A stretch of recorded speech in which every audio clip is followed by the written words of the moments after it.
Muito bem, fã de esportes, voltamos com o nosso Linha de Passe e temos muito o que conversar aí nessa próxima uma hora. Já disse, você participa na hashtag Linha de Casa, participe com os nossos companheiros aqui, o André Kfouri, o Mauro César Pereira, o Pedro Ivo Almeida e também o Vitor Birner, todos na tela já para você. E a gente começa o programa falando dessa vitória do Flamengo, 4-3 sobre o Bahia. Temos um na lata e só para quem acabou de chegar, o Mano Menezes foi demitido do comando técnico do Bahia, está informado via Twitter oficial aí da equipe baiana, portanto o Mano Menezes demitido após o jogo. O Twitter também informa, nessa mesma ocasião aproveitamos para anunciar que em relação à grave acusação de racismo envolvendo o colombiano Índio Ramírez, o clube se posicionará em breve após finalizar a apuração do caso. Também vai ser tema desse Linha de Passe a acusação do Gerson e também os diálogos, né? A discussão do Gerson ali com o Mano Menezes, enfim, uma loucura.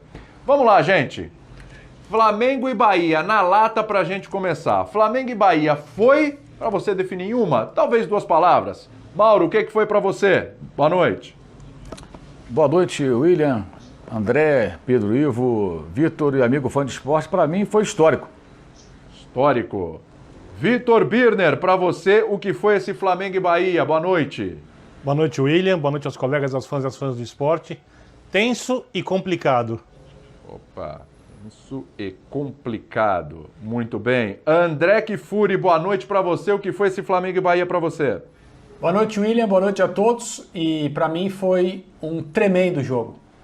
Tremendo jogo. Muito bem. Pedro Ivo Almeida, boa noite. E aí? Boa noite, William, colegas, fãs de esporte. Já que os amigos, colegas já falaram bastante do jogo, vou falar de um fato fora, também dentro de campo, mas foi inadmissível. Muito bom jogo, mas acho que o fato que aconteceu com o Gerson, com o Ramírez, supera tudo isso, a gente não pode deixar acontecer. Inadmissível, histórico, criminoso, eu diria, mas ficou inadmissível ali, William. Perfeito. Mauro, vamos lá. Flamengo 4, Bahia 3, histórico. Não é todo dia que você vê um time jogando com 10 homens desde os 9 minutos de partida, fazer 2-0, tomar uma virada e virar para 4-3 ainda com 10 contra 11, né? Independentemente da diferença de nível técnico dos elencos, o Flamengo tem um elenco muito melhor, isso não acontece toda hora. E detalhe, né? Esse time passou por 2 eliminações recentes, traumáticas, né? Está sempre, e tem que ser assim, sob uma cobrança muito forte de um jogo de qualidade, porque é um elenco muito bom, um elenco que fez muitas coisas importantes no último ano, do ano passado para cá, e que não tem conseguido apresentar isso. Hoje foi um jogo, evidentemente, em que os 9 minutos de 11 contra 11 já foram muito bons do Flamengo.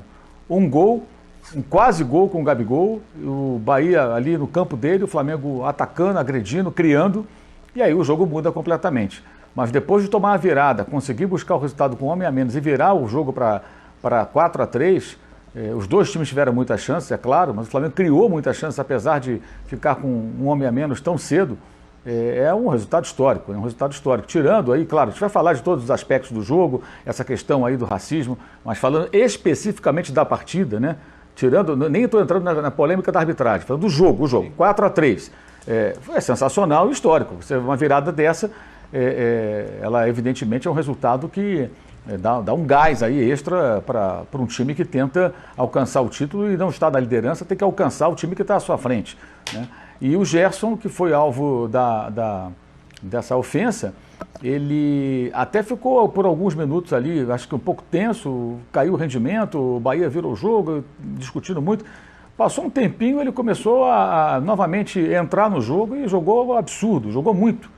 Uma partida sensacional, parece que com raiva ele ficou ainda melhor do que ele é. Um grande jogador, foi uma atuação também muito digna de um jogador que passou por uma situação absolutamente absurda dentro de campo, né, passando por uma situação como essa, sendo agredido dessa forma, para dizer o mínimo, né, a gente vai falar mais sobre isso, e conseguir ainda assim ter força mental para reagir e jogar o futebol que ele jogou. E outros jogadores também, como o Felipe Luiz, que não jogava uma boa partida, mas foi decisivo dos lances capitais da virada, né? E o técnico Rogério Ceni, que errou e acertou nas mudanças, mas no final, os dois homens que ele colocou em campo fizeram os gols da virada. O Pedro e o Vitinho, sendo que o Pedro ainda deu o passe para o gol do Vitinho. Ele poderia ter tirado, de repente, não o Isla, não sei se foi uma questão física, aí tentou o João Gomes na lateral, o João Gomes desperdiçou uma boa bola pela direita, aí ele põe o Mateuzinho, porque percebeu que com o João ali não ia funcionar, O Diego poderia ter entrado um pouco antes, até ele admitiu isso depois na coletiva e tudo mais, mas no final os caras que ele colocou no segundo tempo para tentar virar o jogo foram fundamentais na virada. Eu acho que isso também é muito importante. Quando o Flamengo faz o gol de empate, outros treinadores ficariam satisfeitos com 3-3, já nas circunstâncias, né? Um pontinho tá bom, continua tentando alcançar o São Paulo. O Flamengo tentou ganhar o jogo. E o Rogério perdeu um jogo para o Flamengo no Maracanã esse ano, quando ainda era o Domenech o técnico, ele no Fortaleza, quando tentou ganhar o jogo, que foi justamente quando o Flamengo teve um homem expulso, ficou com um homem a menos, e o jogo estava empatado, ele fez alterações para tornar o Fortaleza mais agressivo, o time saiu da sua postura defensiva, que era muito boa no segundo tempo, e aí sobrou espaço para o Gabigol fazer aquele gol que ele veio do banco, depois reclamou, né, porque estava no banco, não gostou, mas ele acabou marcando o gol da vitória. Então o Rogério é assim, se quiserem um técnico convencional, não vai ser o Rogério, ele vai fazer mudanças diferentes, como o Fernando Diniz faz no São Paulo, e vai acertar, vai errar. Prefiro assim, que tente algo diferente, ainda mais com o material humano do que tem em mãos, do que se contentar com pouco. O Flamengo tinha que vencer o jogo. Como o Bahia também tinha que vencer o jogo, por isso jogou tão bem o segundo tempo, especialmente virando o jogo rapidamente, tirando muito proveito dos erros defensivos do Flamengo. Foi uma atuação muito boa também do Bahia em parte do jogo. Depois não, né? Quando toma essa virada com um homem a menos, a mais, evidentemente, o Bahia também errou muito. Não poderia ter permitido essa virada do Flamengo. Rogério pode pecar por agir, mas jamais por se omitir. E o Gerson, hein? Não só demonstrou aquela capacidade técnica que a gente já conhece, uma capacidade de reequilíbrio emocional no jogo, por isso depois arrebentou, mas teve esse momento de desequilíbrio, mas ele se reequilibrou emocionalmente, mostrando já mais maturidade também esse jogador, que é jovem ainda. E depois, no final, ainda falou o que falou, né? A questão da denúncia. Falou, aconteceu isso, isso e isso. Não se omitiu a esse fato também o Gerson. Realmente fantástico em vários aspectos hoje, o jogador do Flamengo. Vamos lá, eu vou continuar com o campo. Kifuri, tremendo jogo, é isso? William, boa noite novamente a você e a todos os amigos e, claro, ao nosso fã de esportes. Eu preferi responder a sua pergunta me atendo, nesse primeiro momento, apenas aos aspectos futebolísticos. A questão do episódio envolvendo o Ramires e o Gerson, eu creio que é gravíssima. A gente precisa falar sobre isso daqui a pouco. Mas não me parece ser uma questão futebolística, é uma questão de polícia, né? Vamos falar mais sobre isso, mas se esse tipo de coisa acontece em qualquer outro ambiente fora do campo de futebol e alguém ouve o que ele ouviu, é dali para boletim de ocorrência, caso de investigação aberto, e é preciso apurar o que aconteceu e os responsáveis serem punidos por algo que não se aceita mais, né? A palavra é essa, inaceitável. Em relação ao jogo, eu concordo com tudo que o Mauro disse do ponto de vista da dinâmica e dos comentários que ele fez a respeito do que o Flamengo foi capaz no jogo de hoje e também o Bahia por um determinado momento. Embora seja grave, eu entendo, um time com um jogador a mais ser dominado pelo adversário, independentemente dos níveis técnicos que os separam. Então, o time que é inferior tecnicamente, quando se vê em vantagem numérica, ele precisa ser capaz de fazer valer essa vantagem. E o Bahia só foi capaz de fazer isso nos primeiros 15 minutos do segundo tempo, quando a situação do jogo já lhe era desfavorável. E depois não foi capaz de segurar o Flamengo, controlar o Flamengo até sim ter um jogador expulso, ele, Bahia, já no finalzinho.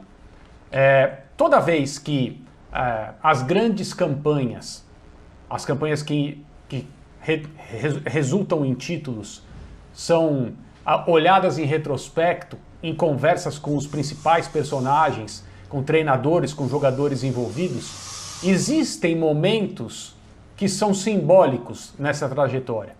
Então, se o Flamengo conseguir disputar o título brasileiro até as últimas rodadas, lembrando que há um Flamengo e São Paulo, um São Paulo e Flamengo no Morumbi na última rodada. Mesmo que não o ganhe, mas principalmente se ganhar o segundo título brasileiro consecutivo, esse jogo aí, o jogo de hoje no Maracanã, será lembrado como algo diferente na trajetória desta comissão técnica e no relacionamento dela com os jogadores. Porque a resposta que os jogadores do Flamengo deram num jogo que não foi tecnicamente brilhante, nem por ele, Flamengo é capaz de mais do que isso, do ponto de vista estritamente técnico, coletiva e individualmente falando. Embora também eu acho que esse jogo tenha marcado, eu acho que de forma indubitável, a decolagem do Bruno Henrique. o retorno do Bruno Henrique, do ponto de vista individual, claro, ao perfil, ao jogador que nós conhecemos e que ele foi em 2019. Mas o Flamengo é capaz de mais, e eu acho que até vai mostrar mais no desenvolvimento do trabalho dessa comissão com os jogadores. Mas me parece que é algo diferente, porque o Flamengo, na verdade, hoje, contra o Bahia, teve de brigar para ganhar o jogo. Não só jogar futebol. E eu digo brigar, evidentemente, no melhor dos sentidos, no sentido da luta, não no sentido da violência, claro, por favor, não me entendam mal. E quando times tecnicamente tão bons quanto esse entendem que é necessário brigar e efetivamente o fazem e vencem, a comemoração é essa que nós vimos no final, especialmente depois do gol da vitória, o quarto gol, ainda no gramado e depois que o jogo acabou, na forma como os jogadores e membros da comissão técnica do Flamengo celebraram juntos ali um resultado que evidentemente era importante, mas não foi só a vitória, não apenas os 3 pontos foram celebrados ali, mas a forma como tudo aconteceu. Sim. E eu acho que isso vai marcar a campanha do Flamengo a partir de agora. E para finalizar, eu também gostaria de ter a oportunidade depois, quando nós falarmos sobre a expulsão do Gabriel Barbosa, e eu já te falo já, exagerada expulsão. Mas pior do que o erro do árbitro é a declaração do presidente do Flamengo. A declaração do presidente Landim é amadora, é antiprofissional e é passível, ou deveria ser passível, de punição. A gente vai falar sobre isso, com certeza, André, com certeza. Vamos lá, Pedro. Inadmissível, hein? Daqui a pouco a gente vai falar sobre essa história do Gerson com o Mano Menezes também. Talvez o Pedro já vai entrar nessa história agora, né? Inadmissível. Da história do racismo, da denúncia aí do Gerson também. A história dos vários nuances dessa partida, né? Tem muita coisa para conversar. Vai lá, Pedro. William, só para a gente não atropelar a pauta, o inadmissível é sobre o ocorrido com o Gerson, claramente. Mas então vamos manter a linha aqui do jogo, que eu acho que a gente vai falar bastante sobre esse assunto. Pedro, fica tranquilo, tem muita coisa no jogo. Deixa eu só puxar uma coisa. Inadmissível é isso, pode ir, segue. Puxar uma coisa antes do jogo, um ponto que me preocupa no jogo, antes dessa questão central, óbvia, do Gerson. O Mauro já falou bastante do jogo, o André também. Eu queria destacar uma coisa, a gente teve um jogo de 4-3, no primeiro turno a gente teve um jogo de 5-3, e quando a gente fala muito em evolução do Flamengo, decolando, surgindo no retrovisor do líder do São Paulo, decolando para tentar buscar esse sonhado título, tentando se aproximar de uma liderança que ainda não conseguiu beliscar e mostrar exatamente que pode se consolidar até o final do campeonato, o Flamengo precisa tirar algumas lições desse jogo. Obviamente, eu acho que o aspecto psicológico, ele pesa o time, sim, como a comemoração efusiva ali do final do jogo, eu acho que ela passa muito por uma irritação pela expulsão do Gabriel, e depois acho que o time também sentiu muito a situação do Gerson. O Gerson, obviamente, falou com companheiros, falou dentro de campo, todo mundo sabia o que estava acontecendo ali. Você vê que todo jogador passa a aliviar muito pouco para o Ramires a cada lance na sequência. Teve Felipe, teve Bruno Henrique, todo jogador do Flamengo chegava sem dar nenhum espaço. Então o time estava muito mordido com isso. É um lado psicológico que acabou motivando. É um time que não ia aceitar nada menos que a vitória hoje. Só que ao mesmo tempo esse lado psicológico aflorado tirou o Flamengo do prumo ali por uns 13, 14 minutos. Porque um time como o Flamengo, que a gente estava falando aqui em decolar, rumar para a liderança, tentar as primeiras colocações, não pode sofrer 3 gols do Bahia, com todo o respeito do Bahia, porque o clube é enorme, o trabalho do Mano não é bom, tomou 3 gols ali em 13 minutos e acabou sofrendo uma virada no momento que estava completamente fora de jogo. Então acho que isso precisa ser falado. E mais uma vez, problema na defesa. O Mauro já falou que o Felipe Luiz foi bem, do meio para frente, ele não vinha bem justamente ali do meio para trás. Uma ultrapassagem de jogadores que caíram pela direita do Bahia era muito tranquila nas costas dele, posicionamento ele com o Natan na defesa precisa ser melhor ajustado, não é bom. Essa coisa de que o Natan tem que ser indiscutivelmente o companheiro do Rodrigo Caio, ainda acho que merece um pouco mais de debate, ainda tem muita falha de posicionamento. O Flamengo errou em bola aérea, em escanteio, em linha de impedimento, e não pode olhar para título e tomar 3 gols no Bahia por conta de falta de concentração ali naquele momento. Sobre a situação do Gerson, inadmissível. Inadmissível, como bem lembrou o André, como bem pontuou, caso de polícia, criminoso. Inadmissível a atitude de quem chama de negro, de quem fala de negro, como identifica alguém simplesmente pela cor da pele.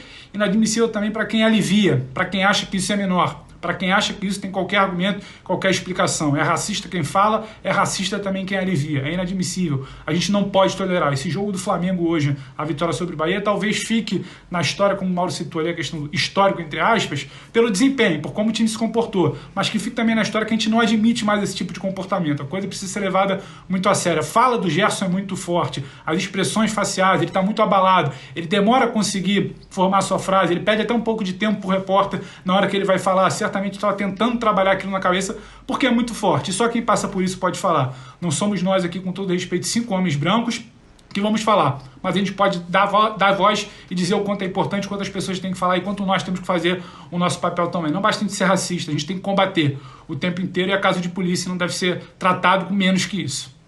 Birner, você fecha essa nossa primeira rodada e a gente já vai entrar nessa história aí do racismo. É só para lembrar, o Bahia não condiz, ainda mais um jogador de um clube como o Bahia. O Bahia, que é uma das equipes mais engajadas socialmente, em ações, envolvendo uma série de setores da sociedade, envolvendo uma série de campanhas maravilhosas, com vídeos incríveis sobre racismo, homofobia, os direitos das mulheres, enfim. O Bahia é tão engajado, de professores, de educação, de tudo.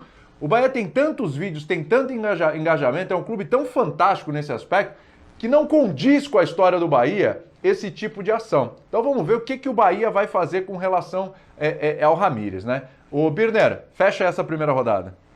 Bom, eu achei o jogo espetacular no que diz respeito às emoções. É um jogo que não deixa nem a pessoa mais calma do mundo que assiste futebol sem torcer para uma das equipes ficar calma.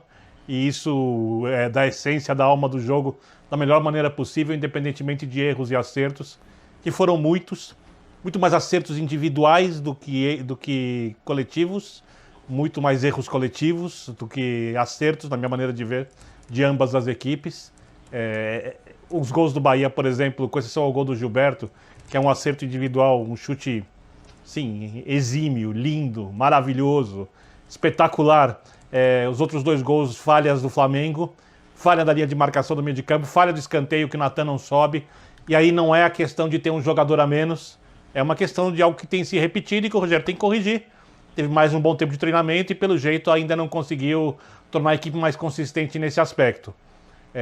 Atuações, para mim, sensacionais do Bruno Henrique, do Gerson, do Diego Costa, também uma atuação de altíssimo nível.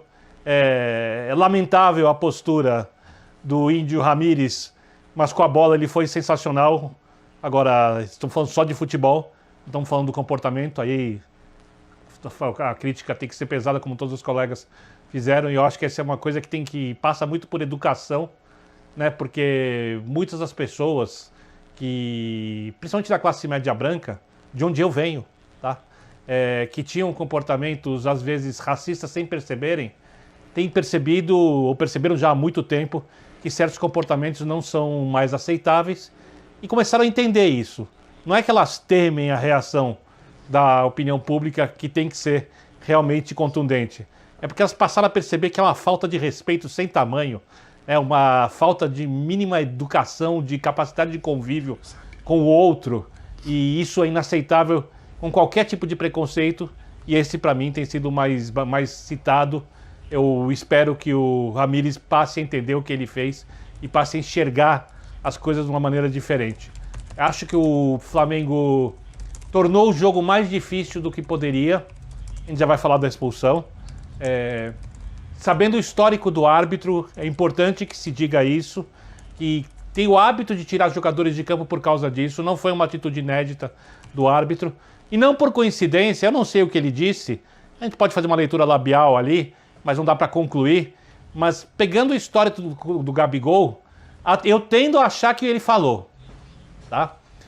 Porque o Gabigol é esquentadinho.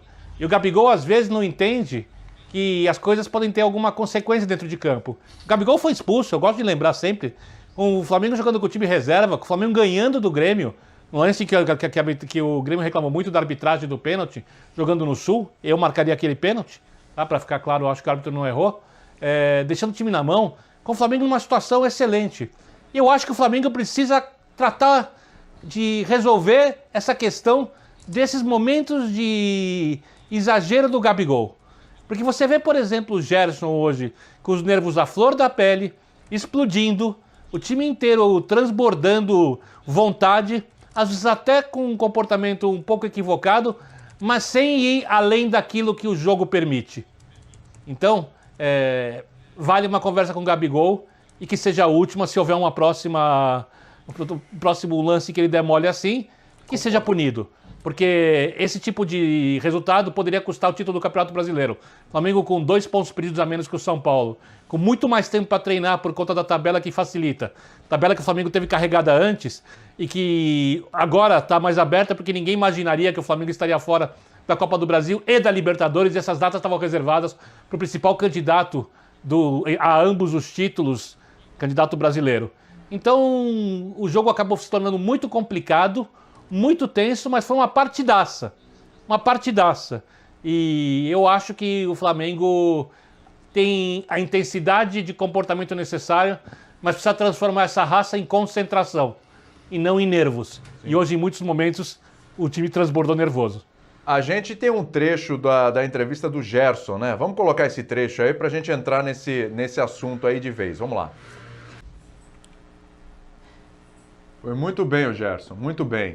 Tem um trecho, inclusive, de uma matéria no Globoesporte.com, um jogo transmitido pelo Premier. Passar a bola aqui para o Mauro. Tem um trecho aqui do que foi captado, né? Pelo áudio ali, pelos microfones que estavam perto da conversa. O Gerson falando, me chamou de negro. Aí a resposta do Mano, agora virou malandragem. Aí o Gerson fala, malandragem? Malandragem não, você me respeita. E na sequência, aí o treinador, ex-treinador agora do Bahia, né, foi demitido o Mano, né? Aí fala, Rogério, não vai expulsar ele, tá mandando tomar naquele lugar, né? Foi na cara do juiz. Se estamos errados, estamos errados. A gente não quer estar certos estando errado. Mas aquele menino não iria fazer isso com o Gerson. Eu conheço o jogador. Chegou agora, é um guri. E esse trecho do Daniel Alves é o seguinte, ó. Quanto tempo parou o jogo? Quanto tempo parou o jogo agora por causa do Gerson? Tem que tomar bico do Daniel, em referência ao Daniel Alves, que discutiu com o Gerson nos confrontos aí São Paulo e Flamengo. Tem que tomar bico do Daniel, que é mais malandro que tu. Ele quer mandar em todo mundo, quer mandar no jogo, completou o Mano. Isso que foi captado, tem até um vídeo aí circulando. Essa é a história, né, que a gente tem aí, pelo que disse o Gerson também, Mauro César. Bem, as duas últimas aparições do Mano Menezes no Maracanã foram desastrosas. Né? Teve a do jogo do Bahia com o Fluminense também, né? Com o árbitro da partida ao final e toda aquela reação do treinador, né? Acho que o Bahia ao se livrar do Mano Menezes, presta um serviço a ele mesmo ao futebol. Um técnico de ideias superadas, com a postura muitas vezes inadequada à beira do campo, que acaba de ser eliminado da Copa Sul-Americana de forma incontestável pelo Defensa e Justiça, que está rondando a zona de rebaixamento, com um elenco bom que o Bahia tem. O Bahia tem um bom elenco que não estava andando, realmente não estava andando com o Roger Machado. Eu até acreditava que o Mano Menezes, fazendo aquela sua retranquinha ali, conseguisse beliscar um pontinho aqui, outro ali. Teve o jogo do Atlético Mineiro, que ele nem estava no banco, né, que ele estava punido, se não falha a memória, punido ou com Covid, agora não me recordo. Mas ele não estava à beira do campo. E foi talvez o jogo em que o Bahia melhor colocou em prática as ideias do professor Mano Menezes. Não fará falta alguma ao Bahia e não faz falta alguma ao futebol. Acho que é um técnico que já passou do tempo dele e acho que essas suas reações à beira do campo só reforçam a tese. Com relação ao Ramírez, né, a gente vai... Veja bem, é óbvio que a gente tem que repudiar o comportamento do jogador, é evidente que sim. Esse país tem leis contra o racismo e ele vivendo aqui, estando aqui, se ele comete um ato racista, ele está cometendo um crime. Ele vai ter que responder e certamente irá responder pelo seu erro, caso fique de fato provado, né, como foi feita a denúncia pelo gesto. E tem aquele momento também que o Mano até tem aquela reação no banco de reserva, mesmo ele é garoto, tudo tentando minimizar, né? Tem um momento que se captou isso. Também ele falando sobre isso. Então, quando ele fala isso, dá a sensação de que ele meio que acreditou na versão do Gerson e está tentando pelo menos botar ali, acalmar as coisas, né, de certa forma. Mas essa é uma outra questão. Jogadores que vêm de outros países da América do Sul, onde eventualmente, dentro de determinadas regiões desses países, ou em todo o país, certas atitudes preconceituosas são toleradas, eles têm que entender que aqui no Brasil não funciona assim. Não funciona mais assim. Ou quando acontece isso, já não se coloca para escanteio. A coisa pode ser levada adiante, tem que ser levada adiante. Isso também ocorre em outras regiões. Já tivemos problemas de jogadores ingleses na Bulgária, jogadores negros sendo insultados recentemente, né, quando a Inglaterra foi jogar lá contra a seleção da Bulgária.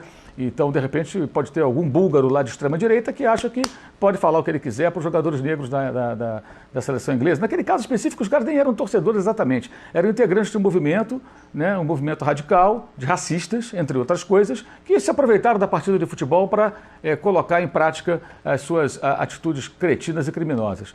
Mas eu acho que o Bahia agiu rápido e tem que agir rápido com relação a isso, até porque a população da Bahia é predominantemente negra, a torcida do Bahia é formada predominantemente por pessoas da cor preta, e quando esse jogador, que fez uma ótima partida, age dessa maneira, ele não está ofendendo o Gerson, ele está ofendendo grande parte da torcida do Bahia. O cara é um completo sem noção. Ah, ele é garoto, não importa, ele é um completo sem noção. Se ele de fato pensa assim, ele além de tudo é um sem noção. Porque como pode?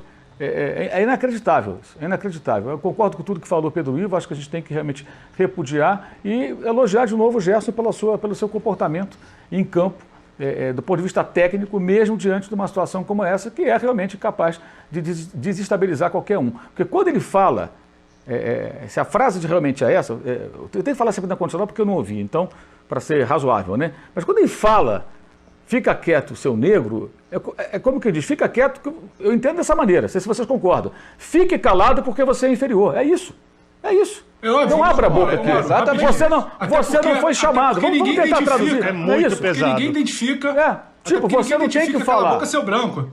Ninguém identifica cala a boca, seu branco, cala a boca, seu pardo. Exato, exatamente. Negro como pejorativo, tá muito claro. Não tem caminho, não tem mais. E é importante você falar isso porque foi nessa linha que o Jorge Jesus falou outro dia uma grande asneira lá em Portugal. Nessa linha do, não, mas só tem preconceito. Esse racismo reverso, como chamam, isso é uma piada. O Jorge Jesus falou uma bobagem outro dia que, sinceramente, depois da besteira que ele falou por lá, que fique por lá, né? Deixou uma história aqui bonita no trabalho dele, mas não fará diferença alguma, né? Porque, pelo amor de Deus. E o pior, no caso do Jesus, é que ainda foi falar aquela besteira sem saber o que tinha acontecido. Eu não sei o que aconteceu, mas ele saiu discursando sobre algo que ele nem sabia o que tinha ocorrido. Lamentável, patético, horroroso, terrível. É um sujeito que morou aqui no Brasil durante um bom tempo, durante mais de um ano aqui, um ano e pouco morando aqui no Brasil aproximadamente. Enfim, mas acho que é isso. O Gerson hoje foi exemplar jogando futebol e na sua atitude e na sua capacidade de reação, né? E o Bahia vai ter que resolver agora a situação também com esse jogador, né? Qual o clima que esse cara tem para ficar vivendo em Salvador, jogando pelo Bahia, representando a torcida do Bahia, depois disso? Estou curioso para saber, viu, André? É claro que eu quero te ouvir sobre a questão do Gerson, mas estou curioso para saber até que ponto os resultados do Mano, com certeza, justificam a demissão. Né? A gente sabe como é que é o futebol, então foi eliminação, William, aí a próxima ali da zona do rebaixamento. Fala, Birner. é uma peneira. É um dos piores sistemas de marcação que eu vi em toda a minha vida. Por isso que eu achei eu achei que o jogo foi mais complicado do que eu imaginava, porque é muito fácil fazer gol no Bahia. Se você não soubesse que o Mano era treinador do Bahia, você nem identificaria nada do Mano, da carreira do Mano nesse time, né? E eu acho que ele foi demitido principalmente por conta disso, porque passa jogo, entra jogo, o sistema de marcação é horroroso, é completamente esburacado, né? E não ia melhorar. E o Bahia estaria ameaçado de rebaixamento. Então, se demitiu por conta disso. Eu acho que a demissão não tem a ver com o que aconteceu na beira do campo. Talvez isso acabe, digamos assim, facilitando a demissão, mas a demissão é por conta do desempenho da equipe. Eu não tenho a menor dúvida disso, independentemente do que venha a dizer, ou principalmente pelo desempenho da equipe. Assim, o comportamento do Mano fora de campo, não só por hoje. O Mauro já lembrou com relação ao Fluminense, enfim, aquele jogo com o Fluminense. É claro que os resultados justificam. Tá aí, pronto, acabou. Bahia tá brigando contra o rebaixamento nesse momento. Essa é a briga do Bahia no campeonato, né? Mas eu tô curioso para saber até que ponto esse comportamento do Mano ele pode ter prejudicado também essa relação. Desculpa, André, eu ia te passar, mas o Vitor falou e o Pedro quer falar alguma coisa aí, né, Pedro? Claro. Não, não quero cortar até porque o André finaliza esse assunto, mas só complementando a situação do Vitor, o Bahia pode até querer depois dizer que teve peso e tal, mas é bom dizer o seguinte, o Bahia, ele não fala nada sobre o Ramires, ele diz que está apenas apurando. Então, tendo a crer, levo a crer eu, que sobre o Mano ele também estaria apurando. Então, não imagino eu, até pela nota que foi redigida, a nota oficial no Twitter, que o Bahia tenha demitido o Mano pela atuação patética dele na beira do campo. A atuação dele é ridícula, ele tenta minimizar algo criminoso que acontece dentro do campo, ele tenta desvalorizar a fala do Gerson, ele pode não gostar do jogador Gerson, da pessoa Gerson, do jeito que o Gerson se comporta dentro de campo, sabe, intimidando, por vezes até tirando o sarro, e é o jeito dele. Mas ele não pode diminuir uma acusação muito séria, porque na leitura labial fica claro. O Gerson fala pra ele me chamou de negro. O Gerson informa ao Mano. Aí o Mano muda o tom e tal, mas o Mano antes estava diminuindo e minimizando, querendo inclusive humilhar ali o Gerson, quando fala da situação do Daniel Alves, que não cabia. Então assim, o Bahia não citou especificamente, ele não puniu, por exemplo, o Ramires. Disse que estava apurando. Então não creio que seja uma punição ao Mano, não. Depois pode vir a falar que pesou e tal, mas acho que nesse momento é uma situação técnica. 5 derrotas seguidas, 16 gols sofridos em 5 jogos, pior defesa do campeonato, uma peneira, como disse o Vitor, 46 gols sofridos, só que não me parece que o Bahia cravou, bateu o martelo ali por conta da situação da polêmica do crime ali envolvendo o Gerson. Me parece muito mais a situação técnica, até porque o Ramires ainda estão apurando. Mas só para passar para o André aí, William.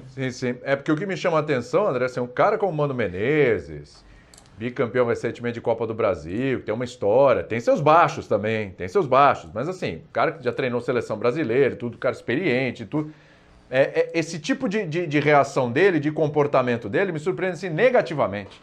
Esse tipo de colocação sobre o Daniel Alves e tal, no momento em que o Gerson está numa situação ali onde ele foi agredido, tem uma ofensa racial, quer dizer, absolutamente infeliz do lado do Mano Menezes também, André. Sim, indiscutivelmente muito infeliz. Tem uma passagem no diálogo entre eles, nessa troca de provocações, digamos assim, principalmente por parte do Mano, que eu acho que precisa ser melhor entendido e eu considero que é muito importante. Tá. O Mauro lembrou bem, a barbaridade que o Jorge Jesus falou há alguns dias lá em Portugal, ela é traduzida por uma frase, ele disse: o racismo está de moda. E essa é uma frase que dá a entender como ele pensa em relação a isso, e se a gente puder expandir o que ele quis dizer, ele está querendo dizer o seguinte: virou uma ferramenta para determinadas pessoas se apresentarem como vítimas. O que é de uma crueldade indescritível. Principalmente porque ele, Jesus, estava falando sobre um episódio que ele desconhecia. E ele tinha falado isso antes. Ele fez um comentário, digamos, en passant. Não, eu não sei direito o que aconteceu, mas eu sei que o racismo está de moda. Ou seja, tem bastante gente por aí se fazendo de vítima porque sabe que a repercussão vai acontecer, e eu acredito que ele está falando em relação ao ambiente do futebol. Bom, no momento em que começa a discussão ali perto da linha lateral, na frente do banco do Bahia, o Mano diz, eu não sei se foi o Mano que disse isso a ele, mas ele Gerson, diz: malandragem por quê? E isso para mim é sério, porque se é uma tentativa de minimizar o que o Ramires disse ao Gerson, é gravíssimo. É basicamente colocar o Gerson como: você está tentando fazer uma malandragem aqui, usando uma palavra que ninguém sabe se foi dita ou não, para conseguir alguma coisa. A troco de quê, àquela altura do jogo, um jogador como o Gerson ia inventar, ia conseguir produzir uma indignação como aquela, que é absolutamente genuína, é só olhar, é automática, instantânea, para conseguir alguma coisa. Então, a tentativa de minimizar o que aconteceu, para mim, é bastante grave, bastante séria, bastante decepcionante. O uso da palavra malandragem. Por quê? Aonde cabe a palavra malandragem nesse episódio? O Gerson foi claro, ele me chamou de negro. E o cala-boca negro é exatamente isso. Você aqui não fala, por causa da cor da sua pele. É óbvio isso. Não tem outra leitura. Então, a intenção é exatamente essa. Não há discussão em relação a isso. Assumindo que essa foi a frase, é óbvio. Sem dúvida. Deixa eu seguir um pouquinho aqui com relação à arbitragem. Oi, pode falar, Mauro. Não, só lembrar que é o segundo emprego que o Mano Menezes perde por causa do Gerson e seus colegas de time. Palmeiras ano passado e agora o Bahia, né? Lembrando que além da peneira, ele mexeu muito mal no time. Também. Mesmo, ano passado teve aquela traulitada, né, no Allianz Parque, é verdade, rapaz. Que loucura, é mesmo. Fala, Birner. Quem é o mais malandro aí? Além da peneira, que é o sistema de marcação do Bahia, ele mexeu muito mal no time. Né? Tinha que ter feito outras alterações, as alterações foram muito ruins. E o Flamengo cresceu demais depois das alterações feitas pelo Mano. E é óbvio que a direção do Bahia está incomodada com isso. Claro, claro. Você falou alguma coisa aí, Mauro? Eu não te ouvi. Não, só uma pergunta que pode ficar no ar. Quem é o mais malandro, entre aspas, né? O Gerson ou o Mano? Depois de duas traulitadas, no caso que ele cai. No caso do Palmeiras, já vinha aos trancos e barrancos, porque o trabalho dele no Palmeiras era ruim. Ele poupou jogadores contra o Vasco para enfrentar o Flamengo do Jesus e perdeu. Foi mesmo. E hoje, dias depois de uma eliminação na Copa Sul-Americana, perdeu os 2 jogos para a Defensa e Justiça, que é um time muito mais bem treinado do que o dele, né? Acabou hoje também deixando mais um clube após perder para o time do Gerson. Vamos entrar na questão da arbitragem? A gente podia até ampliar mais o assunto aqui, mas programa curto, né? 1 horinha só, tem menos de 20 minutos de programa e acho que não dá para deixar de falar da arbitragem. E o André já deu a deixa, já na primeira participação já deu a deixa com relação à expulsão do Gabigol e o que disse o Landim. Aliás, nós temos o trecho aí, ô João, do que disse o Landim? Temos aí o Landim falando para a TV do Flamengo? Vamos colocar no ar? Pode ser? Tá na manga aí? Então vamos colocar no ar para a gente entrar nesse assunto da arbitragem. Vamos lá, Joãozinho, manda ver. Parece que era algo já esperado. O Flamengo, durante a semana, mandou um ofício para a CBF, porque a gente achava que colocar o Flamengo, que está disputando com o São Paulo, tá certo? Uma arbitragem paulista no jogo do Flamengo era um risco desnecessário. A gente imaginava que a gente poderia ter esse tipo de cena que a gente viu aqui, esse tipo de coisa lamentável que acabou acontecendo aqui no jogo, né? Quer dizer, um jogador tendo sido expulso fora de uma jogada, que no máximo, em tudo que eu já vi de futebol na minha vida, um jogador ganharia um cartão amarelo. A gente já imaginava o que poderia acontecer. No entanto, a gente recebeu da comissão de arbitragem mais uma vez da CBF isso. Eu acho que isso fala muito, quer dizer, por que o futebol brasileiro continua nesse estágio que está, né? Pode falar, André. Bom, vamos lá. Na minha opinião, o Gabriel Barbosa foi expulso de forma exagerada. Ele não deveria ter levado o cartão amarelo. E para mim está muito claro, a leitura labial permite que fique evidente que ele disse o que o árbitro escreveu na súmula. O árbitro escreve na súmula que o Gabriel Barbosa o mandou tomar depois de não ter sido marcada uma falta a favor dele, uma falta que, aliás, não aconteceu, teria sido uma falta inventada. Mas o fato de ter havido falta ou não é irrelevante nessa situação. O Gabriel fala o impropério, ele fala o palavrão, mas ele não fala de maneira assintosa, de maneira a ofender o árbitro. Ele está fazendo um comentário, assim, é elegante demais dizer que o Gabriel estava comentando o lance, porque o futebol não é assim. O futebol ele é mais bruto do que isso. O futebol não é um esporte onde as pessoas pedem por favor, muito obrigado e tudo mais e tal, como a gente sabe. Mas se um árbitro for expulsar todos os jogadores que falam palavrões em voz alta durante um jogo de futebol, não restarão jogadores em campo. E se não é uma coisa assintosa, se não é uma coisa diretamente relacionada a ele, com gestos e tudo mais, não é necessário fazer o que ele fez. Mesmo que exista, no outro confronto entre Flamengo e Bahia, a expulsão do Fernandão quase que exatamente no mesmo contexto. O Fernandão passa por ele, fala alguma coisa, ele puxa o vermelho e tira. Então, a favor desse árbitro existe... Esse é o critério dele. Só que o critério está errado. Porque a regra não permite que um árbitro expulse um jogador se considerar ofendido para lances como esse. Essa é a minha primeira colocação. Então o Gabriel não deveria ter sido expulso, foi um exagero do árbitro do jogo. Agora, essa declaração do presidente do Flamengo, ela é amadora, ela é antiprofissional, ela é irresponsável, ela é passível de punição, como eu disse no começo do programa. Por quê? Num campeonato sério, qualquer representante de um clube participante que coloca a arbitragem em suspeita dessa maneira, dizendo, nós sabíamos que seria assim. Ou seja, ele diz com todas as palavras que o Flamengo esperava uma arbitragem tendenciosa a favor do Bahia no jogo de hoje. E que aquilo que aconteceu com a expulsão do Gabriel não o surpreende exatamente por isso. Qualquer representante de um time de futebol que participe de um campeonato sério é punido por causa disso. leva a multa, não pode entrar no estádio, qualquer coisa desse tipo, mas isso não passa. Agora, aqui no Brasil, em geral, na América do Sul, vai se levando, porque as arbitragens e as comissões de arbitragem não se dão ao respeito. Então nós estamos falando de um campeonato, e eu preciso lembrar, em que houve uma mudança na escala, uma troca do árbitro de vídeo, depois de uma reunião em que o presidente da comissão de arbitragem da CBF, o Gaciba, recebeu executivos do São Paulo, que é quem está disputando o título, está liderando o campeonato nesse momento, é um adversário direto do Flamengo. A partir daí, os clubes, todos os concorrentes, e principalmente aqueles que se creem candidatos ao título, não devem ficar de barbas de molho, como se diz na gíria? Aí é que está. O problema é que dizer isso não deveria ser permitido. E tem só mais uma coisa. Se é verdade que o Flamengo esperava mesmo uma arbitragem tendenciosa encomendada para o Bahia, para prejudicar o Flamengo e, como consequência, beneficiar o São Paulo, como os jogadores não receberam as informações a respeito dos critérios utilizados por esse árbitro? Como que um jogador explosivo, como disse o Gabriel Barbosa, como disse o Vitor, que já fez cenas parecidas com essa e já deixou jogos exatamente por esse motivo, não foi alertado? Não se coloque na mão desse árbitro.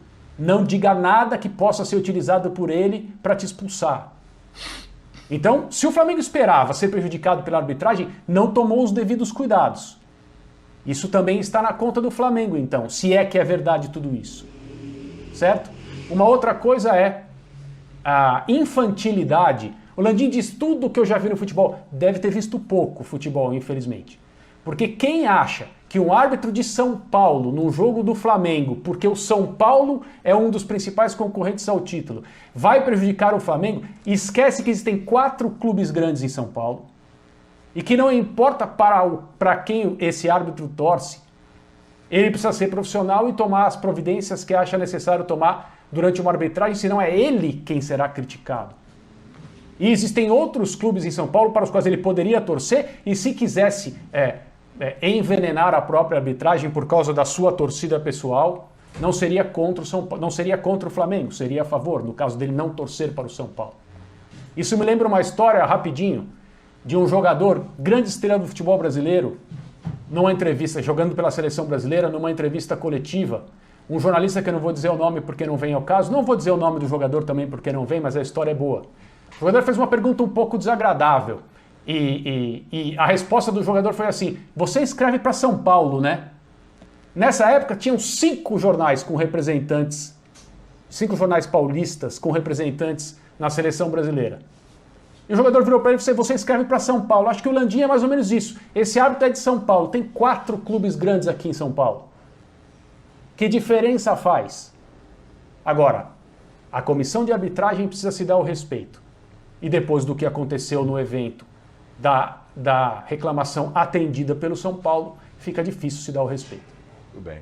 Gente, eu tenho só mais 7 minutinhos para ir para o intervalo, então vou tentar girar os 3, hein? Se faltar alguém, já peço desculpas desde já. Vitor Birner, quero te ouvir. Bom, eu entendo o Landim fazer o jogo dos bastidores, porque todos os clubes fizeram, ou boa parte dos clubes fez, então eu não vou criticar o presidente do Flamengo por conta disso. Acho ridículo se alguém levou isso a sério, até porque se a questão é beneficiar o São Paulo, vamos lembrar que o São Paulo, no Campeonato Paulista, teve um jogo contra o Novo Horizontino no Morumbi, com 2 gols mal anulados, 2 pênaltis não marcados. O São Paulo não foi o primeiro colocado na pontuação geral na fase de classificação por conta de 2 gols impedidos, ou no mínimo 1 impedido e um muito duvidoso contra o Santo André. Contra o Corinthians não teve um pênalti não marcado no último minuto e foi eliminado pelo Mirassol sem nenhum problema de arbitragem prejudicando a equipe do Mirassol. Porque até o São Paulo... Ô Vitor, peraí, isso não é, o que ele fez não é jogo de bastidor. Não. O que ele fez é dizer não, que ele o fez. árbitro foi... Ele tá deixando claro que o Flamengo, ele quer que no próximo jogo o árbitro tenha medo de apitar contra o Flamengo. Isso é parte do jogo de bastidor. O que ele faz é vender uma narrativa. Ele vende uma narrativa, Vitor. Ele disse que o Flamengo esperava uma arbitragem tendenciosa. Isso é muito mais do que jogo de bastidor. André, se o árbitro fosse tendencioso hoje, ele expulsava o Felipe Luiz e marcava a falta no Rossi, fraca atuação do Rossi, mais uma vez, no último gol do Flamengo. Eu entendi o que você quer dizer. Eu só estou mostrando coisas pontuais para ver o quão ridícula é a possibilidade de alguém acreditar naquilo que o presidente do Flamengo disse. Tá? Eu sei o que você está dizendo, que ele supõe que ele deixou nas entrelinhas que ele queria uma arbitragem favorável, né, no discurso dele. Mas tudo bem, então, só passando por isso, pensando que o São Paulo há muitos anos não ganha o Campeonato Paulista e digamos que a relação com o Reinaldo Carneiro Bastos, que não tem a melhor relação também com o Caboclo, até porque o Reinaldo queria ter sido presidente da CBF e não conseguiu ser presidente da CBF, e ali tem um achando que o outro puxou o tapete do um puxou o tapete do outro. É óbvio que na hora eles se unem nas questões políticas, mas a relação entre eles não é boa. É uma maluquice sem tamanho. Eu considero um jogo de bastidor, como todo mundo faz, eu acho que também o Flamengo pode fazer. Não é legal. Futebol não deveria ser assim, mas o nosso futebol funciona assim. Segue o jogo e os árbitros que consigam apitar direito. Ô, Vitor, quando você fala em jogo de bastidor, eu acho que você associa muito ao clube que, por exemplo, vai à CBF, a um cara que pede uma reunião com o Gaciba. Eu acho que você aproveitar uma transmissão oficial da sua TV, que é uma transmissão institucional, não tem nenhum questionamento ali, não tem exatamente um valor jornalístico de um questionamento de um programa imparcial. Aí você pede a palavra no intervalo para falar com a sua torcida, para fomentar uma narrativa, para fazer uma ilação, para dizer que o campeonato está mandado, isso vai muito além de jogo de bastidor. Só tem uma coisa que me incomoda. Quando ele fala rapidinho, as pessoas estão virando deixa eu só terminar aqui rapidinho. E não pode ser virado. Só para terminar. Eu acho que a direção do São Paulo... Vitor, rapidinho, deixa eu só concluir o raciocínio do intervalo ali, só para explicar exatamente onde eu quero chegar. E quando ele convoca a narrativa, quando ele comanda a narrativa, ele começa a pautar a reação da torcida. Porque o segundo tempo a gente chegou a ver, pasmem, um debate numa transmissão, se existia favorecimento ou não, se a Federação Paulista poderia pesar ou não. Nem de toda a torcida, eu acho que tem torcedores e quando você fala assim, mas é patético o torcedor cogitar isso. Não é patético, nem todo mundo vai ter o seu bom senso, Vitor. Nem todo mundo vai ter o bom senso de um torcedor que tá vendo a coisa friamente. O torcedor compra esse discurso do Landim. E tem outra coisa também com o Landim que me incomoda. É muito fácil pedir a palavra para fazer ilação. Por que ele não pede a palavra quando há um questionamento, quando há uma situação séria dentro do CT? Quando há uma situação de impasse de renovação, que nunca se deixa claro quem é que está pedindo, quem é que está mandando, quem é que está deixando o vestiário em contradição. Porque assim, é muito fácil você pedir a palavra para fazer ataques que são convenientes ali, entendeu? Que é muito tranquilo você fazer uma ilação e joga agora para essa associação patética de Caboclo, de São Paulo, de Federação Paulista. Gente, o Flamengo foi campeão ano passado deitando os cabelos, independente de CBF, independente de nada. E outra coisa, o Landim é aliadíssimo de primeira hora do seu Rogério Caboclo. Viajou, passou não sei quanto tempo com a seleção na Copa América, chefe de delegação, tem taça em casa, tem medalha, recebe homenagem, é só ligar que é recebido para café dentro da entidade. Então assim, fazer essa ilação é de uma deselegância, é de uma trairagem política, inclusive, com quem está sempre ali sendo se olhado de primeira hora, que é o Rogério Caboclo, sabe? Então tudo isso aí, quando ele fala, eu perdi a credibilidade do futebol, a credibilidade do futebol é perdida quando o presidente de um clube do tamanho do Flamengo joga pra galera dessa forma, empobrece completamente o debate, a pauta, não tem o que falar desse momento, entendeu? É ridículo, é patético o comportamento do Landim. É o seguinte, preciso fazer um intervalo. Mauro, desculpa, já tinha pedido desculpa de forma antecipada que alguém podia sobrar aqui. Então que fique bem claro que eu não vou dar opinião porque não tem tempo. Que daqui a pouco vão dizer, o Mauro não se pronunciou sobre o Gabigol nem falou do Landim. Então eu vou falar nas minhas redes sociais, vou falar em outros lugares. Não teve tempo, senão a porrada vem pra cima de mim, né? Você não falou do Landim, você não falou. Então, inclusive não tenho nada com isso. Não tenho nada com isso. Eu, inclusive, alertei. Daqui a pouquinho aqui, tem gente dizendo que eu não estou criticando porque não deu tempo de eu falar. Paciência. Eu alertei aqui, antes de começar esse assunto, que talvez alguém aqui pudesse sobrar. Não, eu só estou me defendendo previamente porque para vir um cretino querer depois dizer que eu defendo o Landim, né, eu sou o cara que mais... nenhum jornalista no Brasil bate mais na tecla dos garotos do Ninho do que eu. Pode ter igual, mas não tem. Né? Rapidamente, Gabigol. Na minha opinião, o que deveria acontecer? Se fosse uma arbitragem, se fosse razoável. Com o Gabigol, qualquer um. O árbitro chega no jogador e fala, meu caro, esse palavrão que você acaba de soltar aí ao Léo, foi para mim? Não, professor, desculpa aí. Fica ligado que na próxima tu vai tomar um cartão. Você vai no verbal. Deveria ser assim. E a comparação que surgiu depois da expulsão do Fernandão no 3-0. Aquilo foi aos 44 do segundo tempo, estava 3-0, gente. Não tem nada a ver com, além do, como disse o André, o critério ser ruim, tem nada a ver com expulsão aos 9 minutos. O árbitro não pode ser uma espécie de uma primadona, um imperador do gramado, que ele interfere no andamento do jogo de futebol. Se ele acha que foi ofendido, e o jogador depois, pelo jeito, diz que não foi para ele, vai lá e questiona o cara. Tente se impor sem o cartão. Mostra que se pisar na bola, vai tomar o cartão. Mas ele interfere no jogo, ele muda o andamento de um espetáculo. É isso que não deveria acontecer. Como diz o Arnaldo Ribeiro, o árbitro tem que ser um mediador. Um mediador. E o Landim é um desastre.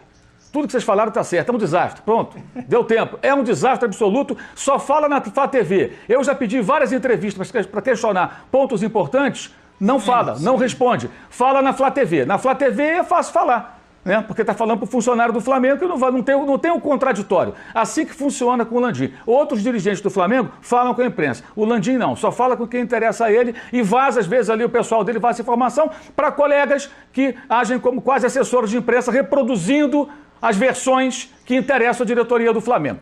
Aí, para esses, eles falam. Comigo também não quero que fale, não. Para achar que vai contar a historinha do Boitatá, para cima de mim não vem. Vai falar para a Flá TV. William, em 5 segundos eu também não consegui. Nenhum cretino vai te perturbar. O que foi, Birner? Não, agora eu tenho. O Birner ia terminar de falar, é justo. Ele ia falar ali comigo, é justo. Desisto, depois a gente fala, fica para outro programa. Estamos estourados. Então tá bom, tá estouradíssimo. Vamos pro intervalo, a gente volta já.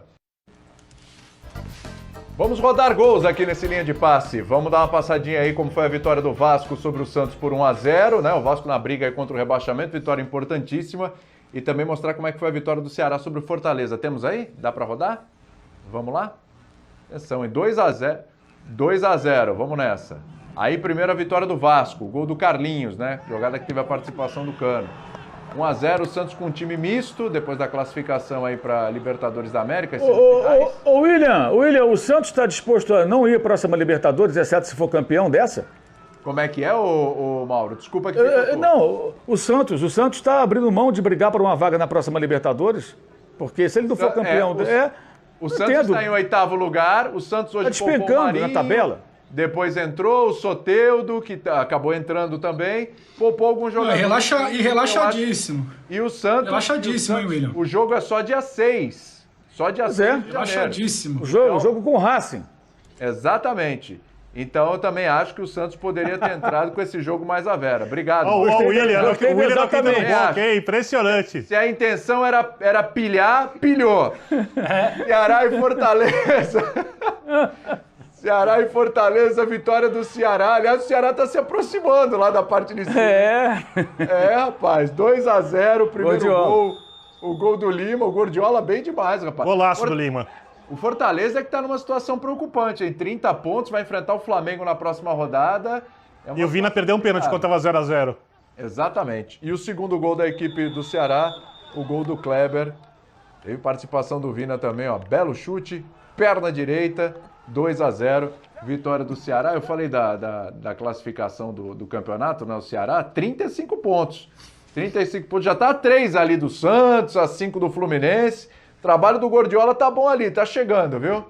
Vamos pro intervalo e a gente volta daqui a pouquinho com mais linha de passe. Muito bem, o meu espírito democrático acabou nesse momento, é ditadura, acabou, ninguém fala mais nada. Ponto final. Mauro, um abraço para você, Birner, André Kfouri. E também um grande abraço para o Pedro Ivo Almeida, viu? Linha de passe volta amanhã às 10 da noite da semana, né, de Natal e tudo, mas tem jogo inclusive pela Copa do Brasil, dia 23, quarta-feira, então teremos também mais uma edição do Linha de Passe, certo? Conto com a sua participação. Grande abraço e ótima semana a todos. Valeu!